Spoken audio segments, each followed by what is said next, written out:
All right, guys, I just want to welcome back to the Everything College Football Podcast. Today, me and Nick are doing our best bets for Week 11 in college football, looking at how we fared in Week 10. Back-to-back weeks of 2 and 3. A little bit of that momentum has cooled off as of late, though, Nick. But we went to the drawing board again against Florida State. They finally learned how to play football. Navy got in the red zone a bunch, couldn't capitalize, so that over missed on that North Texas game. SMU plus 11 and a half that ended up hitting as a clear cover as they ended up actually winning the game as well. Temple, a miss there at 5.5, and then Kentucky, they ended up covering that spread with also an outright victory. So we didn't do great, Nick, 2 and 3, but the two ones we got right were outright winners. So if you sprinkled a bit on the money line, then you were up on the week. Yeah, pretty solid to get two, not only get two plus 11 and a half, but both those teams won outright. Clearly, we had good reads on SMU and Kentucky playing against their opponents, Miami and Auburn, respectively, this past weekend. Temple, I really thought there was something potentially good going on there. They just fell flat on their face. That's a misread. You got to chalk it up there. And then Navy, North Texas. That game was looking like it was in a good spot, but some key moments that just fell short for that over there. A very intriguing game, though, back and forth in the group of five. That was certainly worth watching. And then Wake Forest, it didn't quite work out how we'd hoped for Wake Forest. Florida State finally had a decent week at the office, first time in forever. I feel like I'm saying that since August. Overall, not a great week at 2 and 3, but I think we're going to bounce back here. We have some interesting plays. Added a bonus one in there this week because there's a lot of good bets on the board. So excited to see how it fares. Now, getting things started, we're going to the game in Connecticut. Duke's traveling to take on UConn. UConn plus 10 here is going to be my favorite bet. Well, probably not my favorite, but one of my favorites, right? The Huskies here. This defense has really not been great this year. Giving up about 24 points per game. They've been in a lot of close contests. Gave up about 500 yards to Rice. And offense, it's really up and down. 300 yards to them is not ideal. Um, they should have had a win against a fellow ACC opponent back in week 2 against Syracuse. They ended up blowing that one. A lot of high scoring affairs. Very interesting year for UConn, but this is still a team that can score a lot of points. And at home, I think things are going to be a lot more difficult for Duke. Joe Fanano, this guy's great this year. 69% comp rate, 281 yards per game through the air, 22 touchdowns, no interceptions, elite type of efficiency from him. It's really been awesome to see this offense continue to skyrocket, led by Skylar Bell, very talented receiver, a transfer from the Power 4 ranks, and he's been here for a couple years now, 994 yards and 11 touchdowns. Cam Edwards, also a very good running back, who leads the team with 815 and 9 scores. So this is a team that has a three-headed monster going up against a Duke team that is exceptional when it comes to getting in the shootouts. That's something that they really thrive in, and they can win in doing that. And they've did it a couple times this year. Their defense has been vulnerable, especially against some of those balanced attacks, Nick. I love Darian Mensah in this passing attack. Mensah is one of the top quarterbacks in the country, 321 yards per game, 70% comp rate, only 2 interceptions for him. So you're going to see a lot of offense in this one. The total's pretty high, 66.5. I think UConn, though, is going to look to slow things down a little bit more. They're going to stand tall, I think, in the red zone on occasion. I think that's going to allow them to cover this plus 10. They could potentially win it outright. Duke is such a good team, though, Nick. Their offense is great, but I think the Huskies, they have an own offense that they can counter and keep this one close.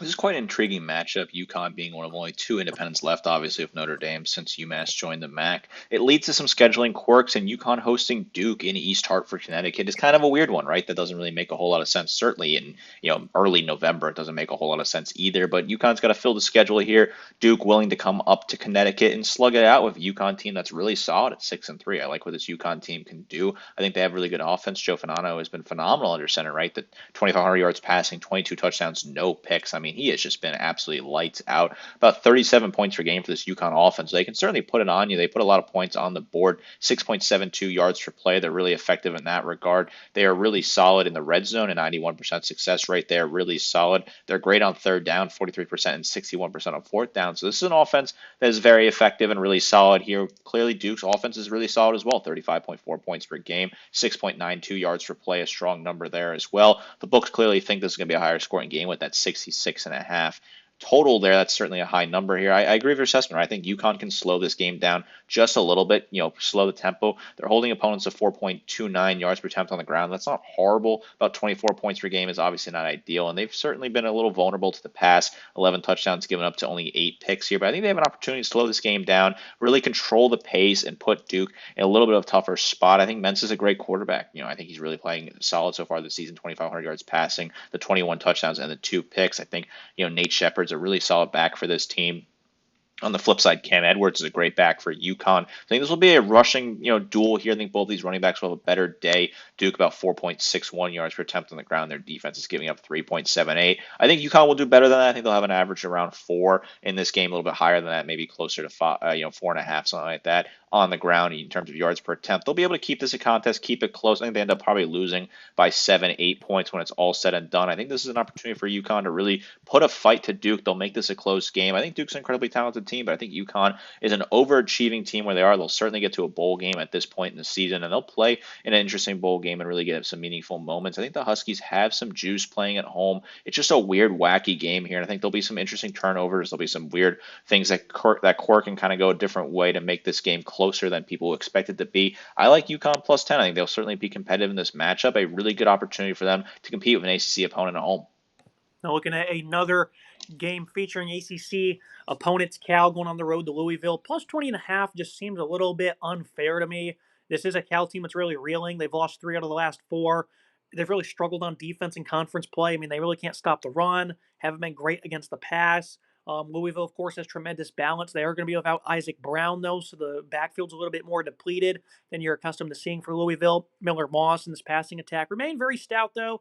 241 yards per game, about 11 touchdowns for Moss.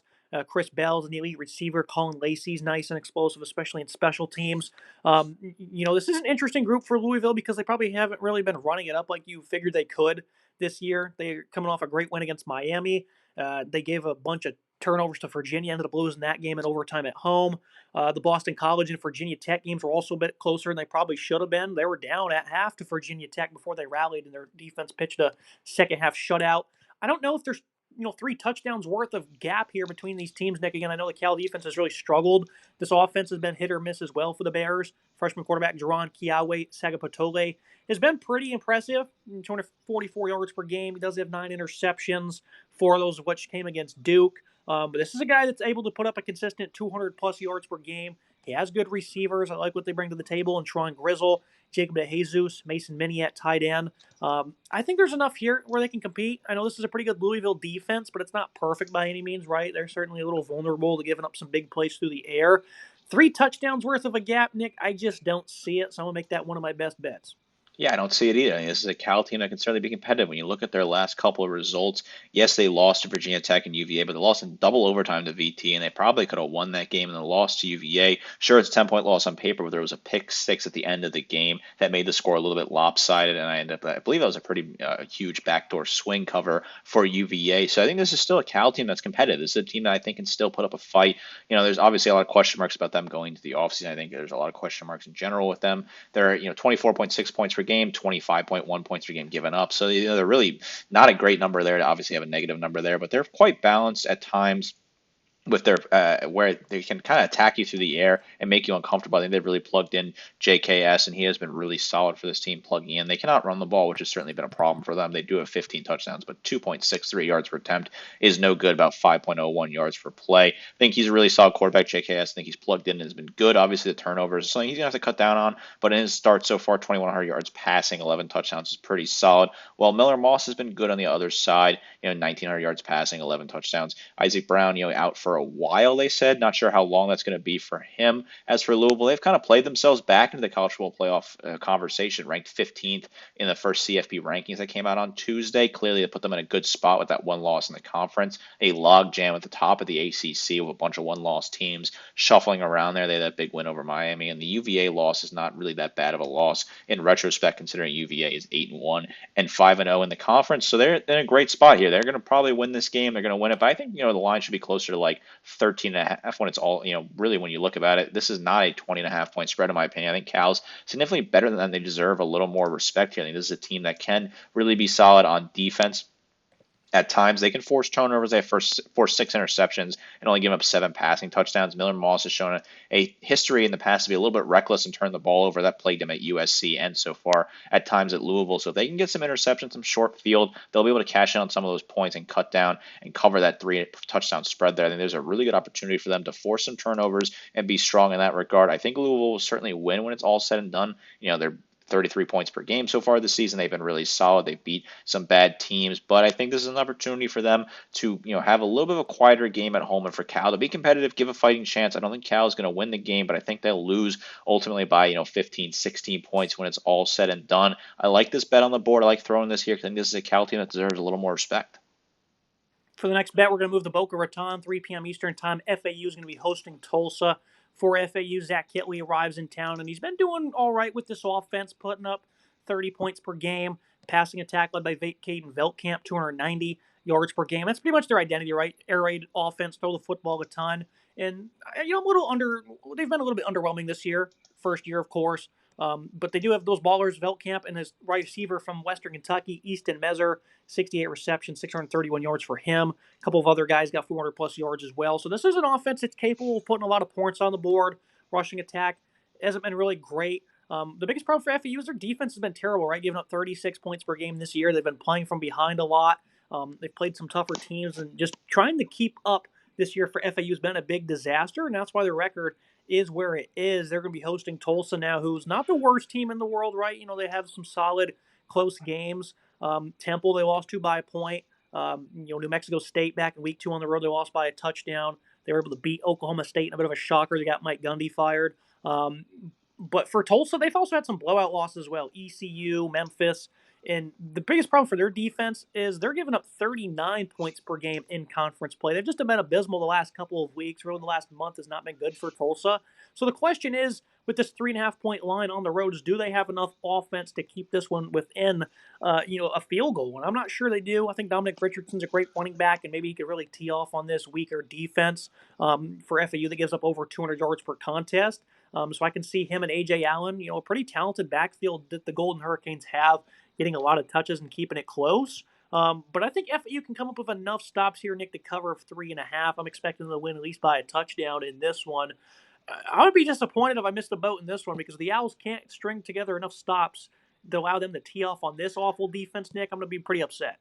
Yeah, this would be certainly disappointing. This is a team I was quite high on in the American in the preseason. I thought they had a lot of key pieces that could make them competitive in a conference. Looked wide open. The American is wide open. There's a lot of great teams in it, but FAU is unfortunately not one of those great teams as they find themselves kind of shuffled to the bottom of the pack down there with Tulsa, who's 0-5 in conference play and not having a very good season besides that upset over Oklahoma State back in September. I think Velkamp's a really solid quarterback for FAU, besides the fact that he has 11 turnovers. I think 11 interceptions obviously is not great for Velkamp. 30 points per game is solid, but 36 points per game given up is not great. This is another potential shootout. The books know that, 64.5. A lot of high totals this weekend. I think there's going to be a lot of high-scoring games this weekend. This one will be high-scoring, but I think I agree with your assessment that this defense for FAU can have a chance to get a couple stops, force those stops and make something happen. Tulsa 22 points per game, 29.6 points per game given up. That's not good, right? Obviously, I'm no math expert, but giving up, more than 7 points per game, then your scoring is not good and a recipe for disaster. I think Baylor, Haynes is not the worst quarterback ever. He's just not great either. Dominic Richardson has been a really solid back for this team, 675 yards and 3 scores on 150 carries. He's certainly been the lifeblood of this team that has been able to move the ball occasionally. Below 4 yards per attempt on the ground, about 5 yards per play for the offense, just not a good number, while FAU is only at 3.29 yards per attempt and 5.38 yards per play. This is a big opportunity for FAU to get a good get-right game at home. I think both teams need a win here desperately. Tulsa's lost 4 in a row. FAU's lost 2 in a row, albeit to some decent teams in Navy and USF on the road. They were competitive against Navy on the road, though, right? Scoring 32 points in Annapolis. Certainly not easy against a Navy team that is pretty solid, one of the top teams in the conference. They were off a bye, so they're getting an opportunity to rest up a little bit here. Both teams are on a bye, but FAU's got an opportunity to regroup, play at home. I think they win this game by a touchdown or more. I think they'll be certainly strong in this game. I think they have a really good opportunity to put a lot of points on the board, get themselves right, get a good bounce back game, and Boca have a good solid day here. The weather's going to be rainy, so I think they can certainly run the ball and get a good opportunity to move it and balance out, which obviously they're an air raid offense, so they're going to try and throw the ball. Maybe that benefits Tulsa. I don't know if they'll clear that 64.5, but I think FAU has enough to win this game by a touchdown, more than 3.5, and cover that spread.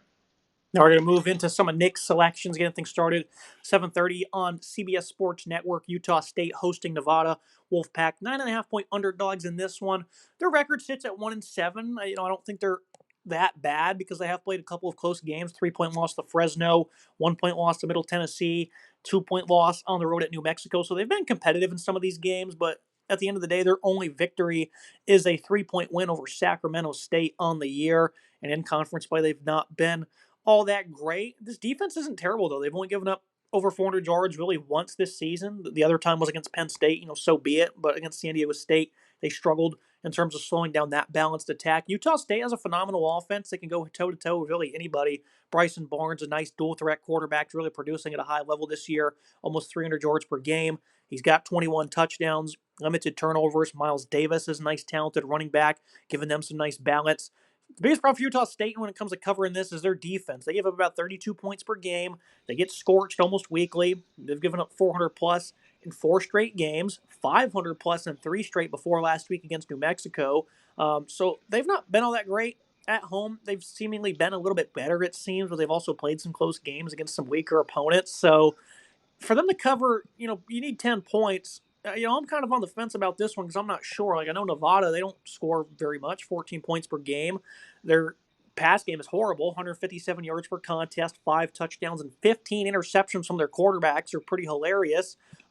So what do you have to do here to take advantage of a weak defense? You got to probably try and run the football. They only do that for 137 yards per game. So I don't know. This seems like one they should cover, Nick, at 9.5. But when you look at Utah State's inconsistent play, it's really hard for me to fully lean into it. But I'm gonna go ahead and do it anyways. I like this one a lot here. I think there's a lot of reasons. Utah State, they have some of the most comical home and away splits I think I've ever seen. 4-0 at home, 0-4 at home. They've got absolutely blown out over and over again on the road. Yes, they played 2 good teams, at Texas A&M and Vanderbilt, but they lost lopsidedly at Hawaii, at New Mexico. At home, they are much better. They beat some bad teams, sure, but they beat Air Force by 19 points. They beat San Jose State by 5 points. The San Jose State team that's really not that bad at the end of the day here. I think Nevada are just horrible. This is a really bad team. 14 points per game is not good. They're horrible on offense. They really cannot seem to do anything. 4 yards per attempt on the ground, I guess, is okay, but they have been horrible throwing the ball. 5 touchdowns to 15 interceptions passing, 1,200 yards passing on the year. They are absolutely brutal in that regard. They have not won a game since they beat Sacramento State in September, and they only won against an FCS team by 3 points. They get pumped over and over again. They lost to Boise State, this past week, or 2 weeks ago. They've been on a bye recently. This is a bad team. They're absolutely horrible. There's nothing really good to say about this team. 27.5 points per game giving up 5.5 yards per play, and just over 4 yards per attempt on the ground. Utah State's defense is horrible. 31.8 points per game is obviously not good, but they're playing an absolute bad offense. There's an opportunity for their defense to step up and have a good showing. This is the week to do it, and when this offense is firing at such a high cylinder, playing such a bad defense, I think it adds up for Utah State to really run the score up here and win this game comfortably. 31.5 points per game is a really strong number. 18 touchdowns to 3 interceptions in the ratio. That's really strong. They have been really good in that regard. This might be a higher scoring game. I think Nevada has an opportunity to actually score some points in this one, which would be a little bit surprising considering they've really not been able to score points at all this season with that 14 points per game total. I think they could get to like 21 points, but I could see Utah State putting 40 on the board. This is an opportunity for this offense to really run the score up, put a lot of points on the board. I think their quarterback play has been really solid. I think they have some good pieces. Barnes, the quarterback, has been really solid for this team. 14 touchdowns and 3 picks. Good opportunity for them to get right and run the ball. They have a really good linebacker in John Miller. Certainly keep an eye on him. He's been really good over the middle, 5.5 sacks, 72 total tackles. He has been really good for this team. I think this is an opportunity for Utah State just to absolutely run the score up, pump this team at home. They seem to play really good at home, and Nevada is just absolutely horrible, one of the worst teams in the FBS level right now. This is a big opportunity to beat them by 14, 20, something like that. Put a lot of points on the board and have a really strong day. I like Utah State at 9.5 a lot here. Look at another one of Nick's selections. West Virginia hosting Colorado, 54.5 is that total. Nick's going to lean into the under here. Sorry, the over, that is, in Morgantown. The Mountaineers coming off a very impressive victory on the road against Houston. They're like 20-point dogs in that one, and they scorched them, beat them by 10. They led the entire way, too. No fluke there. Very impressive game. Scotty Fox stepped in at quarterback, had 3 total touchdowns. The run game got going as well. Very impressive performance. They played with a lot of energy, and they just continued scoring a lot of points. Now, Colorado, they've been pretty good at home this year, even against some really impressive teams that are ranked in the playoff picture right now. But on the road, they've been awful. And then last week at home, actually they ended up giving up 50-plus points. So a lot of steam has run out on Deion Sanders' team right now. 53-7 loss against Utah. The Utes, they had pretty much all those points in the first half. They could have ran up 100 if they wanted to. The Colorado defense has just really fallen off a cliff, especially on the ground. And this West Virginia rushing game has showcased a lot of explosiveness, which is going to lead to quick scores, I think, for West Virginia. Colorado is going to be starting Julian Lewis now, going up against a defense that Yeah, it's been solid at times, but for the most part, it's been pretty bad, especially when it comes to defending the run. And then in the past game, it's been a big weakness for them, and they give up about 250 yards every single week since starting conference play. So all you need is like a 31-24 type score.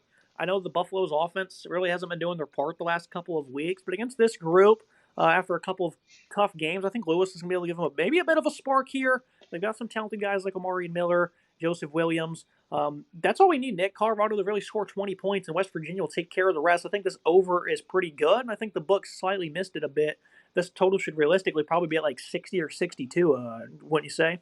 Yeah, I think it should be like 60 and a half, 61 and a half, something like that. I think they really missed the mark here, which is why I'm all over this. I said that Utah State had some really bad home away splits. Colorado has some bad home away splits. They're 0 and 3 on the road so far this season. And all three of those road matchups, the over would have hit if it was 54 and a half. It would have hit in all three of those games. So the over's 3 and 0 in road games for Colorado. That's something I look at here. I think this is an opportunity for them to again hit the. I think they'll score some points this game, right? I think there's an opportunity for them with Lewis under center to have a decent game and put some points on the board. But I don't think they're going to win the game ultimately. I didn't end up picking a winner when I was looking at the best bets here. I do like West Virginia in this one. I think West Virginia's got some mojo here. Colorado 22 points per game, game up 30.1 points per game. Colorado and Dion. It's a weird situation. Obviously, I understand his health, and I certainly am hoping and praying for him.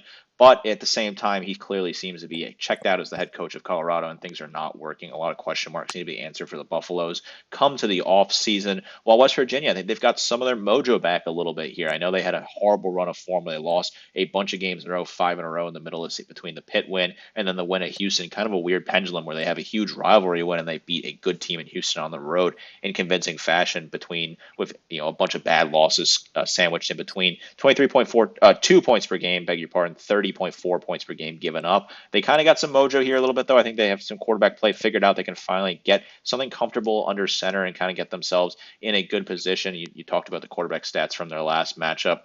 Fox has been really good. Sky Fox Jr. He was 157 yards on 22 attempts and a touchdown. He was involved in the offense, was really solid. They had 400 total yards of offense against Houston, a defense that was pretty solid. Prior to that, West Virginia was 12.5-point underdogs, and they won outright in Houston against a ranked team. I'm expecting a fair amount of points here. Right, they were in the shootout last week, 45-35 in that one. They've also scored a lot against some of these other good teams on their schedule. So I think West Virginia is in line to throw a lot of punches here. They'll go back and forth. I think they have some good opportunity to have some balance, put some points on the board. I like a lot of scoring, certainly early on in this game. I think the over at 54.5 just makes too much sense here. There'll be a ton of points back and forth between these two games. I could see like a 35, even like a 35-27 game would get it done. Something like that. I don't know if Colorado scored 27 points, a 42-20 game. Something like that would ultimately get the job done at the end of the day. I think West Virginia, Colorado's over is in a really good spot at 54.5. I'm certainly going to play that this weekend. And then Nick's final bet, 1 p.m. Eastern Time, Liberty hosting Missouri State. Liberty 7.5-point favorites in this one. I'm on the fence about this one. I really, significantly disagree with this bet because Missouri State's been scrappy this year. 4 straight games decided by less than 7 points. 5 on the year have been decided by 1 possession. So this has been a scrappy team. They've been very good on defense, very good against the run as well. And Liberty really isn't that great of an offensive team. Now, they have a bit of an outlier performance last week where they went off against Delaware, beat them 59-30. We've watched a lot of Delaware this year. That's a pretty scrappy team, and they seem to play the game the right way. So almost 600 yards of offense was very shocking to see the Flames run up.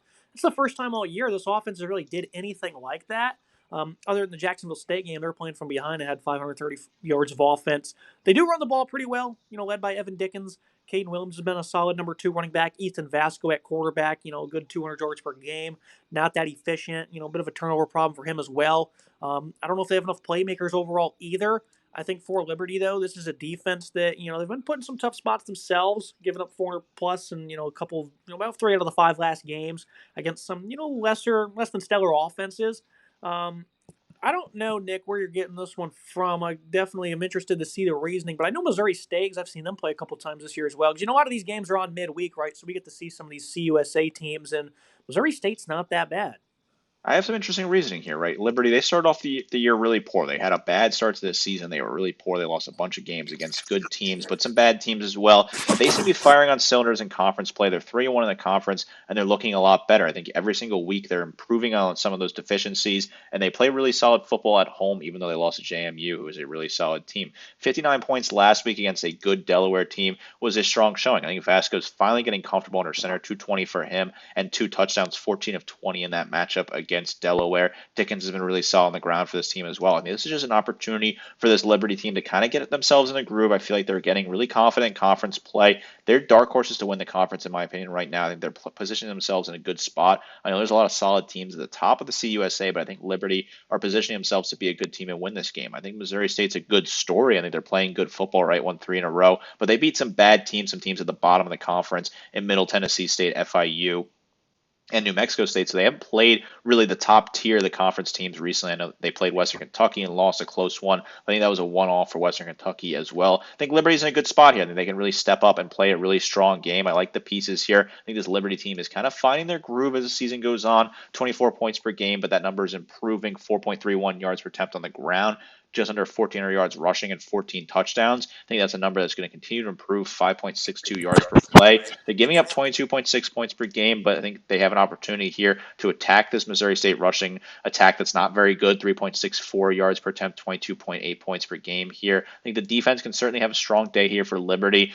Get a couple stops, put them in a good position to win this game by 10, 14 points, something like that. I like 7.5. I think this is a good opportunity here. I think this Liberty team is proving people wrong and kind of getting more comfortable. I think they kind of got themselves into their groove finally. The year started off poorly, but they put that behind them. They're getting comfortable in conference play. They're looking more confident. Vasco's looking more confident under center. I think he's really developing into a solid leader for a CUSA team. And Dickens, I think you can really ride him and get himself in a good spot and play good football with him at running back. I just have a good feeling about Liberty here. I think this could certainly backfire, and I'm taking a roll of the dice here just a little bit. But I think this Liberty team is the real deal in the CUSA. I know the record at 4-4 is not great, but the conference record's what matters at the end of the day for the standings, the conference title game. I think they're playing themselves in a good spot here. I think they have a good opportunity to beat a good team in the CUSA that's played some bad teams in Missouri State who are 3-1 in conference play. This is a big opportunity to continue stamping this resume for Liberty, building it towards a conference title berth potentially. I like the pieces here. I like the offense. I think they'll have a really good day, and they'll attack this Missouri State defense, and I'm still a little weak on. 27 points per game I don't think is a great number. They give them about 4.68 yards per attempt on the ground. A good opportunity for Liberty to attack this, put some points on the board, and win this game by about 10 points. Yeah, some good bets here for Week 11. That's going to wrap things up. Make sure you guys like, comment, subscribe. See you next time.